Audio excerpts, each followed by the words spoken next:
Cones, કેલોસિટીસ કે પછી કપાસી. આ થવાના અનેક કારણો છે અને હોમિયોપેથી એમાં બેસ્ટ રિઝલ્ટ્સ આપી શકે છે. સો કપાસી કઈ રીતે થાય છે કે જ્યારે શરીરમાં સ્પેશિયલી આ પોર્શનમાં અથવા તો પગના તળિયામાં સતત દબાણ કે ઘસારો લાગે છે અને તેને કારણે શરીર એ પાર્ટને બચાવવા માટે એને એકદમ કઠણ બનાવી દે છે, તો એને કોન્સ કે કપાસી કહેવામાં આવે છે. તો એના કારણો શું છે કે પ્રોપર ફિટિંગવાળા શૂઝ કે ચપ્પલ ના પહેરવાથી પણ કપાસી થાય છે. અમુક વખત ફ્લેટ ફીટ એટલે કે આર્ચ પ્રોપર ના હોય પગના તળિયામાં તો એને કારણે પણ કપાસી થાય છે. હાડકાનો ગ્રોથ વધારે હોય તો એને કારણે પણ કપાસી થાય છે.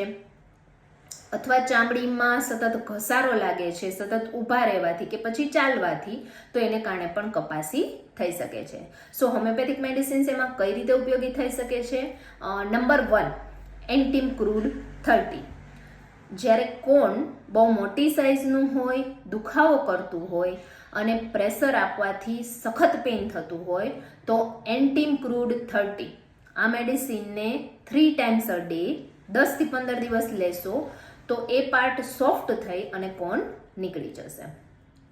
અમુક વખત એવું બને છે કે કોન એકદમ યલોઇશ કલરનો હોય અને એકદમ દુખાવો કરતો હોય, સો ધ મેડિસિન ઇઝ ફેરમ પિક્રિકમ. એને 30 કે પછી 200 પોટેન્સીમાં યુઝ કરી શકાય છે.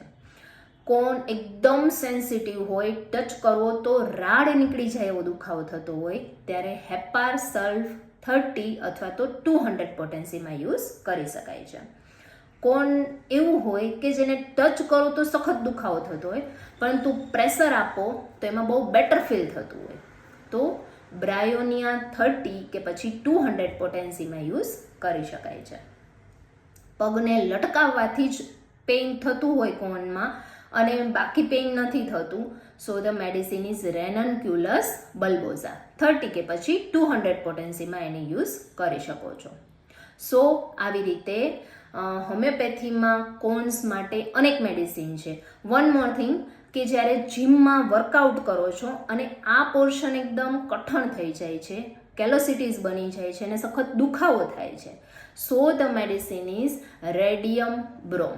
આ મેડિસિનનો યુઝ કરશો 30 કે પછી 200 પોટેન્સીમાં તો આ પોર્શન સોફ્ટ થવા લાગશે અને કેલોસિટીસ પણ ધીમે ધીમે ક્યોર થઈ જશે. સો જો તમે આ કોન્સથી સખત પીડાતા હોય, વારંવાર કોન થતો હોય તો એક વખત હોમિયોપેથિક મેડિસિન અચૂકથી ટ્રાય કરશો. Thank you.